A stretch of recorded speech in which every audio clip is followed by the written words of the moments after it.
Hello friends, स्वागत है आप सभी का आपके अपने यूट्यूब चैनल घेरा एकेडमी 2.0 में। दोस्तों, आज के इस वीडियो में हम लोग देखने वाले हैं जीके जीएस का टॉप 50 ऐसे प्रश्न जो आपके आने वाले एग्जामों में पूछे जा सकते हैं। तो दोस्तों, अगर आप लोग किसी भी सरकारी जॉब की तैयारी करते हैं जिसमें जीके जीएस पूछे जाते हैं, उन सभी परीक्षाओं में ये वीडियो काफ़ी हेल्पफुल होंगे। तो दोस्तों, आप लोग इस वीडियो को शुरू से लेकर अंत तक एक बार जरूर देखिएगा। तो चलिए दोस्तों, शुरू करते हैं। प्रश्न नंबर पहला में लिखा गया है, वेल्थ ऑफ नेशंस पुस्तक के लेखक कौन है। बिल्कुल नया प्रश्न है दोस्तों, आप लोग ध्यान दीजिएगा। वेल्थ ऑफ नेशंस पुस्तक के लेखक एडम स्मिथ जी हैं, यानी कि प्रश्न नंबर पहला का right answer option number A होगा। दोस्तों, अगर आप लोग किसी भी प्रश्न का राइट आंसर जानते होंगे तो कमेंट बॉक्स में आप लोग बताइएगा। प्रश्न नंबर 2 में लिखा गया है, प्लानिंग एंड द पुअर पुस्तक के लेखक कौन है। प्लानिंग एंड द पुअर पुस्तक के लेखक बी.एस. मिहांस जी हैं, यानी कि प्रश्न नंबर 2 का right answer option number B होगा। प्रश्न नंबर 3 में लिखा गया है, एशियन ड्रामा किसकी पुस्तक है। काफी इंपॉर्टेंट प्रश्न है दोस्तों, आप लोग ध्यान दीजिएगा। एशियन ड्रामा गुनार मिडरल की लिखी हुई पुस्तक है, यानी कि प्रश्न नंबर 3 का right answer option number C होगा। दोस्तों, अगर आप लोग हमारे वीडियो को पहली बार देख रहे हैं तो चैनल को सब्सक्राइब कीजिएगा और घंटी को ऑल पर फिट कीजिएगा ताकि सभी वीडियो का नोटिफिकेशन आपको मिलता रहे। इस वीडियो को अपने दोस्तों के पास शेयर जरूर कीजिएगा। अगला प्रश्न देखिए, योजना पत्रिका का प्रकाशन कहाँ से होता है। योजना पत्रिका का प्रकाशन कहाँ से होता है। योजना पत्रिका का प्रकाशन सूचना एवं प्रसार मंत्रालय द्वारा होता है, यानी कि प्रश्न नंबर 4 का right answer option number B होगा। प्रश्न नंबर 5 में लिखा गया है, अर्थशास्त्र का नोबेल पुरस्कार किसने स्थापित किया था। इस वीडियो में सभी प्रश्न दोस्तों काफी इंपॉर्टेंट प्रश्न हैं, आप लोग सभी प्रश्नों को बारीकी से देखिएगा और सभी प्रश्न को याद रखने की कोशिश कीजिएगा। अर्थशास्त्र का नोबेल पुरस्कार स्वीडन का सेंट्रल बैंक ने स्थापित किया था, यानी कि प्रश्न नंबर 5 का right answer option number B होगा। प्रश्न नंबर 6 में लिखा गया है, भारत में न्यूनतम मजदूरी अधिनियम कब लागू किया गया था। भारत में न्यूनतम मजदूरी अधिनियम 1948 ईस्वी में लागू किया गया था, यानी कि प्रश्न नंबर 6 का right answer option number B होगा। प्रश्न नंबर 7 में लिखा गया है, राष्ट्रीय ग्रामीण स्वास्थ्य मिशन कब शुरू हुआ था। काफी बार एग्जाम में पूछा गया प्रश्न है दोस्तों, आप लोग ध्यान दीजिएगा। राष्ट्रीय ग्रामीण स्वास्थ्य मिशन अप्रैल 2005 को शुरू हुआ था, यानी कि प्रश्न नंबर 7 का right answer option number D होगा। प्रश्न नंबर 8 में लिखा गया है, मूल अधिकारों को सर्वप्रथम किस देश में संवैधानिक मान्यता प्रदान की गई थी। मूल अधिकारों को सर्वप्रथम संयुक्त राज्य अमेरिका देश में संवैधानिक मान्यता प्रदान की गई थी, यानी कि प्रश्न नंबर 8 का right answer option number B होगा। प्रश्न नंबर 9 में लिखा गया है, भारतीय संविधान द्वारा भारतीय नागरिक को कुल कितने मौलिक अधिकार प्रदान किए गए थे। काफी इंपॉर्टेंट प्रश्न है दोस्तों, आप लोग ध्यान दीजिएगा। भारतीय संविधान द्वारा भारतीय नागरिक को कुल 7 मौलिक अधिकार प्रदान किए गए थे, यानी कि प्रश्न नंबर 9 का right answer option number B होगा। प्रश्न नंबर 10 में लिखा गया है, किस भाषा को सशस्त्रीय भाषा का दर्जा दिया गया है। उड़िया भाषा को सशस्त्रीय भाषा का दर्जा दिया गया है, यानी कि प्रश्न नंबर 10 का right answer option number A होगा। अगला प्रश्न देखिए, प्रश्न नंबर 11 में लिखा गया है, हिरोशिमा पर पहला एटम बम कब गिराया गया था। हिरोशिमा पर पहला एटम बम 6 अगस्त 1945 ईस्वी को गिराया गया था, यानी कि प्रश्न नंबर 11 का right answer option number A होगा। अगला प्रश्न देखिए, प्रश्न नंबर 12 में लिखा गया है, मैकमोहन रेखा किन देशों के मध्य स्थित है। काफी इंपॉर्टेंट प्रश्न है दोस्तों, आप लोग ध्यान दीजिएगा। मैकमोहन रेखा भारत और चीन देशों के मध्य स्थित है, यानी कि प्रश्न नंबर 12 का right answer option number B होगा। प्रश्न नंबर 13 में लिखा गया है, रेड क्लिफ रेखा किन देशों के मध्य स्थित है।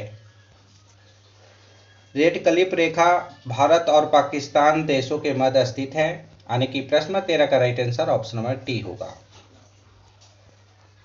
प्रश्न नंबर 14 में लिखा गया है अंतर्राष्ट्रीय महिला दिवस कब मनाया जाता है। काफी बार एग्जाम में पूछा गया प्रश्न है, आप लोग ध्यान दीजिएगा। अंतर्राष्ट्रीय महिला दिवस 8 मार्च को मनाया जाता है, यानी कि प्रश्न नंबर 14 का right answer option number B होगा। दोस्तों वीडियो पसंद आए तो एक लाइक जरूर कीजिएगा। अगला प्रश्न देखिए, भारत का प्रथम दूरदर्शन केंद्र कौन है।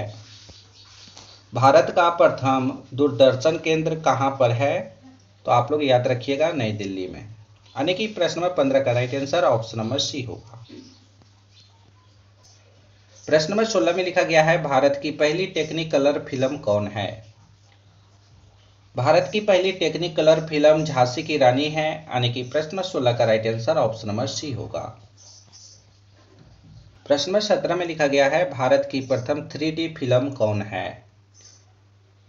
भारत की प्रथम 3D फिल्म माई डियर कुट्टी चाथन है, यानी कि प्रश्न नंबर 17 का right answer option number A होगा। इन सभी को आप लोग याद रखिएगा। भारत का प्रथम समाचार पत्र कौन है। भारत का प्रथम समाचार पत्र कौन सा है, तो बंगाल गजट, यानी कि भारत का प्रथम समाचार पत्र बंगाल गजट है। प्रश्न नंबर 18 का right answer option number D होगा। भारत का प्रथम परमाणु रिएक्टर कौन है। भारत का प्रथम परमाणु रिएक्टर कौन सा है, तो अप्सरा।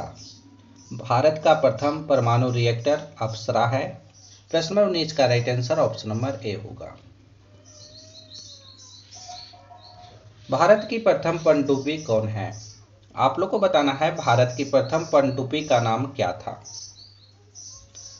भारत की प्रथम पनडुब्बी का नाम INS कलवरी है, यानी कि प्रश्न नंबर 20 का right answer option number A होगा। प्रश्न नंबर 21 में लिखा गया है दोस्तों, आप लोग ध्यान दीजिएगा, भारत का प्रथम विमान वाहक पोत कौन है। ये सभी प्रश्न काफी इंपॉर्टेंट है, सभी को आप लोग याद रखिएगा।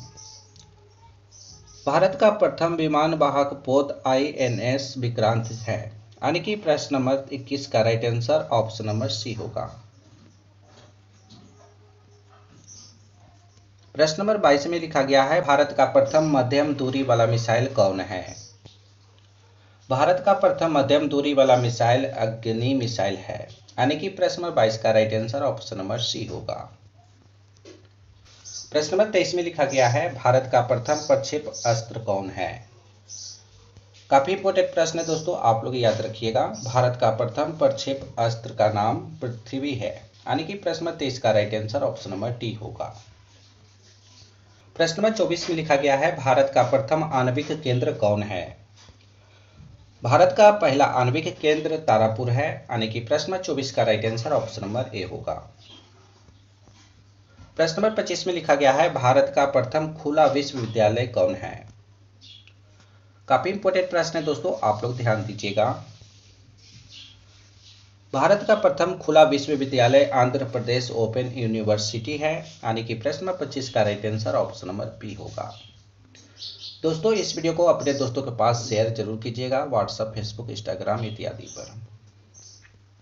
प्रश्न नंबर 26 में लिखा गया है प्रथम एशियाई खेल का आयोजन कहां हुआ था।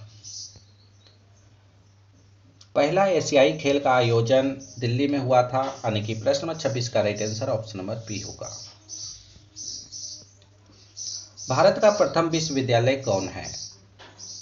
भारत का प्रथम विश्वविद्यालय कौन है। भारत का प्रथम विश्वविद्यालय नालंदा विश्वविद्यालय है, यानी कि प्रश्न नंबर 27 का right answer option number D होगा। राष्ट्रीय पर्यावरण शोध संस्था कहाँ स्थित है। राष्ट्रीय पर्यावरण शोध संस्था कहाँ स्थित है। राष्ट्रीय पर्यावरण शोध संस्था नागपुर में स्थित है, यानी कि प्रश्न नंबर 28 का right answer option number B होगा। आप लोग इन सभी प्रश्नों को याद रखिएगा। प्रश्न नंबर 29 में लिखा गया है संविधान के किस अनुच्छेद में उच्चतम न्यायालय की स्थापना और गठन के बारे में बताया गया है। काफी इंपॉर्टेंट प्रश्न है, आप लोग ध्यान दीजिएगा। संविधान के अनुच्छेद 124 में उच्चतम न्यायालय की स्थापना और गठन के बारे में बताया गया है, यानी कि प्रश्न नंबर 29 का right answer option number C होगा। प्रश्न नंबर 23 में लिखा गया है संविधान के किस अनुच्छेद में राज्य का महाधिवक्ता के बारे में बताया गया है।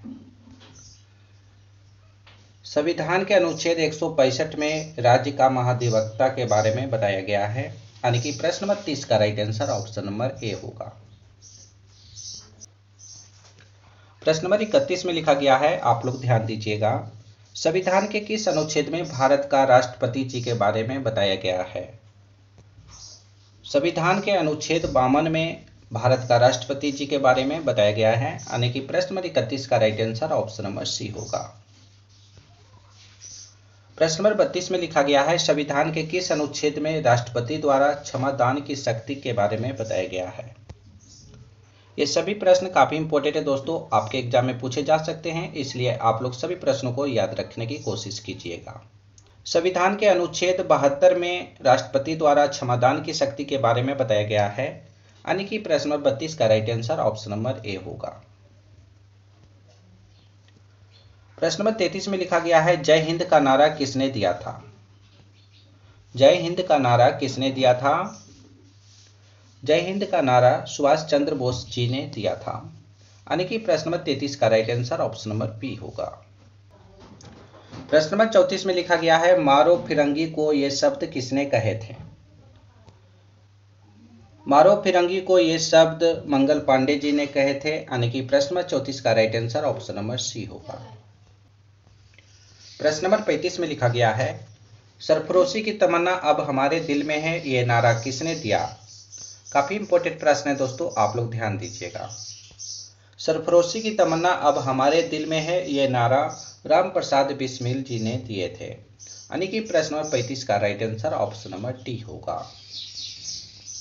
प्रश्न नंबर 36 में लिखा गया है, महात्मा गांधी जी के राजनीतिक गुरु कौन थे। महात्मा गांधी जी के राजनीतिक गुरु गोपाल कृष्ण गोखले जी थे, यानी कि प्रश्न नंबर 36 का right answer option number C होगा। दोस्तों इस वीडियो में अभी तक एक लाइक नहीं किए हैं, वो एक लाइक जरूर कीजिएगा। अगला प्रश्न देखिए, महात्मा गांधी जी ने पहली बार सत्याग्रह का प्रयोग कहाँ किया था। महात्मा गांधी जी ने पहली बार सत्याग्रह का प्रयोग दक्षिण अफ्रीका में किए थे, यानी कि प्रश्न नंबर 37 का right answer option number D होगा। प्रश्न नंबर 38 में लिखा गया है, भारत में गांधी जी ने पहला सत्याग्रह का प्रयोग कहाँ किए थे। काफी इंपॉर्टेंट प्रश्न है दोस्तों, आप लोग ध्यान दीजिएगा। भारत में गांधी जी ने पहला सत्याग्रह का प्रयोग चंपारण में किए थे, यानी कि प्रश्न नंबर 38 का right answer option number A होगा। प्रश्न नंबर 39 में लिखा गया है, महात्मा गांधी जी दक्षिण अफ्रीका से भारत कब लौटे थे। महात्मा गांधी जी दक्षिण अफ्रीका से भारत 1915 ईस्वी में लौटे थे। महात्मा गांधी जी भारत से दक्षिण अफ्रीका 1893 ईस्वी को गए थे, यानी कि प्रश्न 39 का right answer option number B होगा। अगला प्रश्न देखिए, प्रश्न नंबर 40 में लिखा गया है, गांधी जी दक्षिण अफ्रीका में कितने वर्ष रहे थे। गांधी जी दक्षिण अफ्रीका में 21 वर्ष रहे थे, यानी कि प्रश्न नंबर 40 का right answer option number C होगा। गांधी जी को महात्मा कहकर प्रथम बार किसने पुकारा था। गांधी जी को महात्मा कहकर प्रथम बार किसने पुकारा था। गांधी जी को महात्मा कहकर प्रथम बार रविंद्रनाथ टैगोर जी ने पुकारा था, यानी कि प्रश्न नंबर 41 का right answer option number B होगा। महात्मा गांधी ने पहली बार भूख हड़ताल किसमें किया था। महात्मा गांधी जी ने पहली बार भूख हड़ताल किसमें किए थे। तो महात्मा गांधी जी ने पहली बार भूख हड़ताल अहमदाबाद आंदोलन में किए थे, यानी कि प्रश्न नंबर 42 का right answer option number C होगा। प्रश्न नंबर 43 में लिखा गया है, चंद्रमा का पर्यायवाची शब्द क्या है। हिंदी व्याकरण का प्रश्न है दोस्तों, आप लोग ध्यान दीजिएगा। चंद्रमा का पर्यायवाची शब्द शशि होगा, यानी कि प्रश्न नंबर 43 का right answer option number D होगा। अगला प्रश्न देखिए, पृथ्वी का पर्यायवाची शब्द क्या होगा। पृथ्वी का पर्यायवाची शब्द रत्नगर्भा होगा, यानी कि प्रश्न नंबर 44 का right answer option number A होगा। प्रश्न नंबर 45 में लिखा गया है, अनुराग का विलोम शब्द क्या होगा।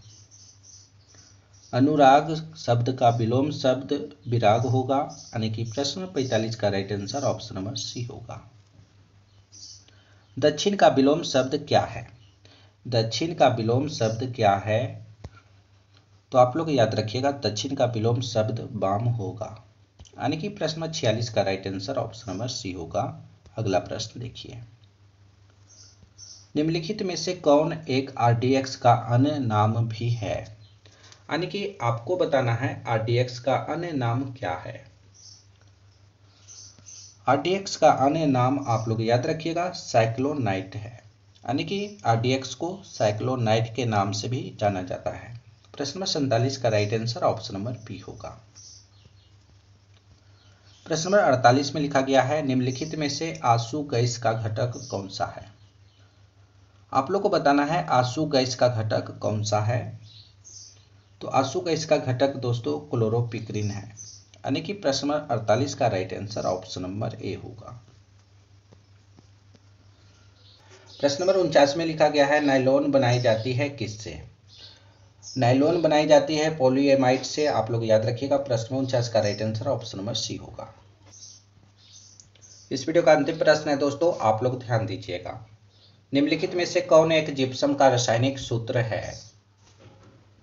जिप्सम का रासायनिक सूत्र होता है, आप लोग याद रखिएगा CaSO4 2H20, यानी कि प्रश्न नंबर 50 का right answer option number B होगा। दोस्तों आज हमने आप सभी को टॉप 50 प्रश्न करवाए हैं जो जीके जीएस से लिया गया था। तो दोस्तों आप लोग 50 प्रश्न में से कितना सही कर पाए हो, इसका सही जवाब कमेंट बॉक्स में आप लोग बताइएगा। दोस्तों बैकग्राउंड वॉइस के लिए माफी चाहूँगा। अभी तक हमारे चैनल को सब्सक्राइब नहीं किया है तो चैनल को सब्सक्राइब कीजिए और घंटी का ऑल पर क्लिक कीजिएगा ताकि सभी वीडियो का नोटिफिकेशन आपको मिलता रहे। इस वीडियो को अपने दोस्तों के पास ज़्यादा से ज़्यादा शेयर कीजिए। तो फिर अगले वीडियो में मिलेंगे दोस्तों, जब तक आप लोग बने रहिए।